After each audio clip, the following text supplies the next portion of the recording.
Hi, Man here, with a video review of the most recent Fire Emblem game from Intelligent Systems, Fire Emblem 3 Houses, exclusive to the Nintendo Switch. The game was originally announced to be releasing in 2018, but got pushed back to March of 2019, before being delayed once again to July 26, 2019.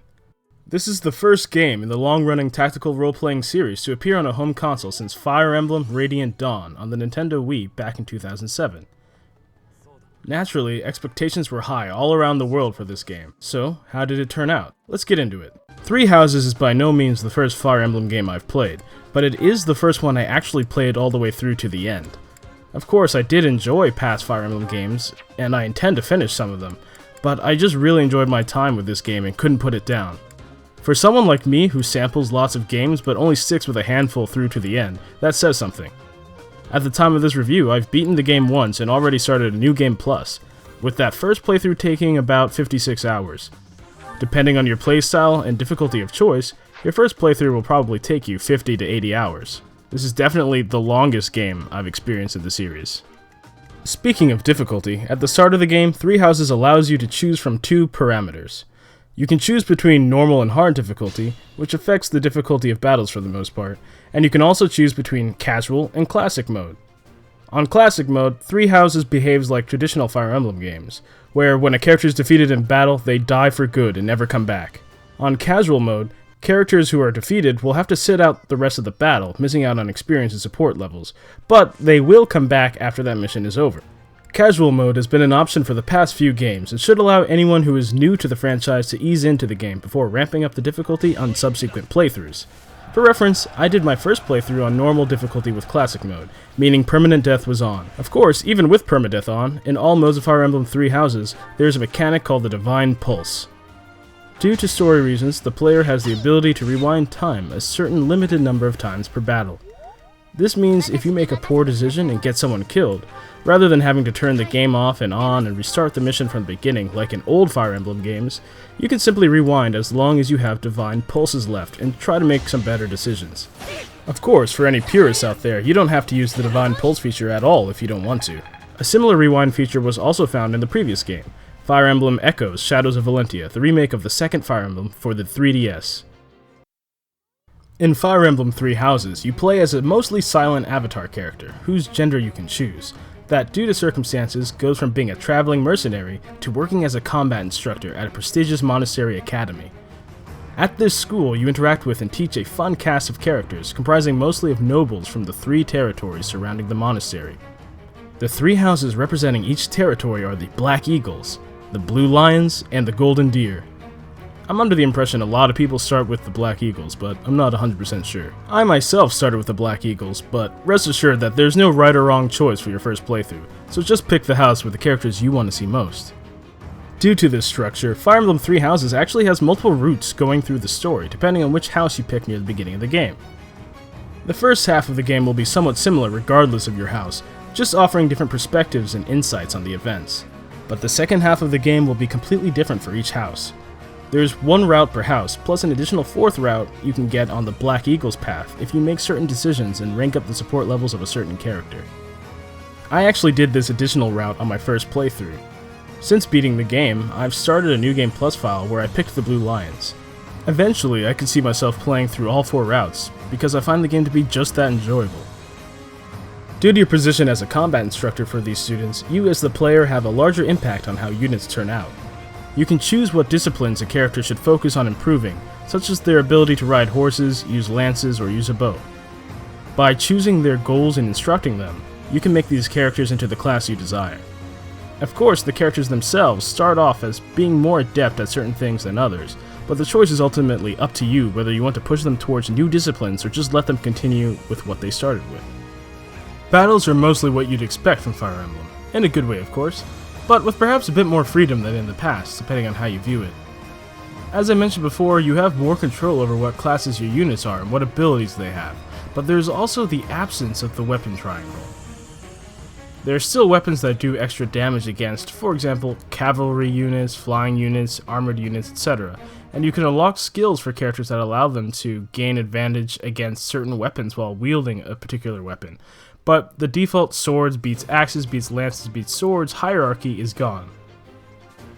Magic has also been retooled in that magic spells are learned as units level up their faith, or white magic capabilities, and reason, black magic capabilities. You don't purchase magic spells anymore. Also, if a spell runs out of uses during a battle, the spell will be automatically refilled before the next battle.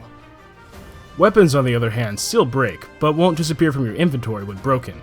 Instead, you can repair them at the blacksmith shop to make them properly usable again. Combat arts, which were, I think, introduced in Shadows of Valentia, use up more weapon durability than a normal attack, but do more damage and have various effects such as pushing an enemy unit, doing more damage against special kinds of units, and having special ranges. There are many passive abilities each character can unlock by fighting as their assigned class. Even when you change a unit's class later, they keep their entire unlocked pool of abilities for you to choose a select number from. A new battle mechanic introduced in Three Houses is the Gambit system. And no, I'm not suddenly talking about Final Fantasy XII. You eventually gain the ability to assign battalions of generic soldiers to assist your units in battle. You can assign a battalion to all of your units if you want, and you probably should eventually, because these battalions offer passive buffs to your main unit's stats. In addition, when you select the Gambit option from the battle menu while you're in range of an enemy, you can unleash attacks, heals, or buffs with these battalion soldiers to either harm your enemies or help your allies. Gambits and battalions are a key aspect of helping you to take down monster-type enemies in Three Houses. In what I believe is a new mechanic for the series, monster-type enemies now have yellow barriers on the grid spaces beneath them, which reduce incoming damage. When you attack these barriers, you can break them, which then opens up the monsters to taking more damage from your units. Monsters also tend to have multiple health bars in this game. Offensive gambits are useful against monster-type enemies not only because gambits break these barriers faster than typical attacks, but also because a character that has used a gambit on a monster will draw the monster's attention toward them on the next turn. This can allow your other units to approach from another side of the enemy more safely and unleash attacks on the open spots in the barrier.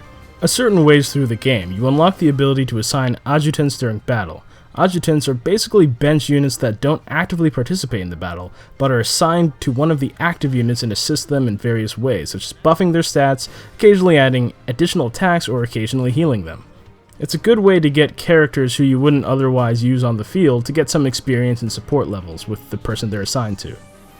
Now, I've gone on about the mechanics and systems long enough without touching on the story and characters yet, so let's move on to that, shall we? I found the story of Fire Emblem Three Houses to be very engaging overall, at least on the routes I've played so far. I expect the high quality of storytelling to continue to be true for the other routes as well, based on what I've heard from friends playing the game. The game does a pretty extensive job of world building and interconnecting the characters' backgrounds in interesting ways. Speaking of which, the characters, who may at first seem like simple tropes, go deeper than that for most of them, and this fact truly shines the more you play with each house. The characters all have their own backgrounds, troubles, motivations, and dreams, and the characters will get along with each other or bicker in realistic ways. When characters fight alongside each other in battle, or when they engage in activities together at the monastery, such as sharing meals or singing in the choir together, they gain support levels together, which go up from rank C to A. Every time their support level goes up, you unlock fun support conversations, a feature returning from past Fire Emblem games. This time, however, just like the rest of the game, these conversations are fully voiced in both English and Japanese, helping to bring further life and nuance to the cast of characters. Some of these supports are sweet, some are funny, some are tense, and some are dark. By the way, keep in mind that there is no eugenics emblem here, so to speak, meaning your units will not have children, and in fact, romance is much less focused on in this game than in Fire Emblem Awakening or Fates. I personally feel that this is a good thing, but some people may be disappointed. It's not absent completely, but despite focusing so much on character interaction, don't go in expecting this to be some kind of dating sim. Let's move on to the game's presentation. In terms of presentation, I'm a bit split on Fire Emblem Three Houses. On one hand, I think the character models for the most part look great, but on the other hand, I think that environments can often look really flat, boring, or low quality. I quickly got used to it, but I definitely hope they can improve the look of the environments and battle map design in general for the next game. The animations of characters during battles are great, and it's cool how quickly and seamlessly the game zooms in to a realistic scale whenever units are attacking, and then zooms back out again. You can also press the plus button on your controller during your turn to zoom in to this real scale view at any time when moving your units. With how many soldiers are on the battlefield at once, you can tell that Tecmo Koei helped out with this aspect, using their experience making Musou games. The menus look fine, but some players may be a little overwhelmed at first at how many things there are to manage. Each character's inventory and weapons, combat arts, abilities, battalions, adjutants, etc. I definitely feel like I spent a lot of the game jumping back and forth between the shop menus and character inventories and stat sheets, but it wasn't like it necessarily hampered my enjoyment or anything. It's just something to be aware of. One last thing about the visuals. It should be noted that this game is better off being played in TV mode with your Switch docked, in my opinion. I play my Switch in handheld mode probably like 80% of the time I use my Switch, but Fire Emblem Three Houses was one of the few Switch games I play primarily in TV mode. This is because I feel like the menus and dialogue boxes weren't made with handheld mode in mind. The text can be small and hard to read in handheld mode. Furthermore, I feel like the frame rate of the game during battles and when exploring the monastery drops more often in handheld mode. All in all, it's nothing too serious, and you can definitely play in handheld mode, but it is something to keep in mind if you're someone who primarily plays in handheld mode, or if you were planning on buying Three Houses and a Nintendo Switch Lite when that comes out in September. Lastly, moving on to the sound design and music. Well, it goes without saying that a Fire Emblem game has great music, but I think Three Houses deserves special mention even amongst the series for its spectacular soundtrack. Lots of different genres are represented and blended together in this OST, from jazz fusion to rock and of course orchestral music. The sound effects for everything during battles are also great, and you really feel the weight of every swing and slash. All in all, I really enjoyed Fire Emblem Three Houses, if you couldn't tell by now, and I think anyone who has enjoyed the series in the past or who has been curious about it should try this game. I feel like Three Houses does a great job bridging some of the newer elements from the 3DS titles with the older games beloved by longtime fans, and so you could feasibly play Three Houses as your first Fire Emblem game, and then go back to pretty much any game in the series you wanted to afterwards. So get out there and try this game, it's a lot of fun. Thanks for watching this video. Remember to like the video if you liked it, and leave your thoughts on the game or Fire Emblem in general below. Also, subscribe for more videos by me, Musabori Man. See you around.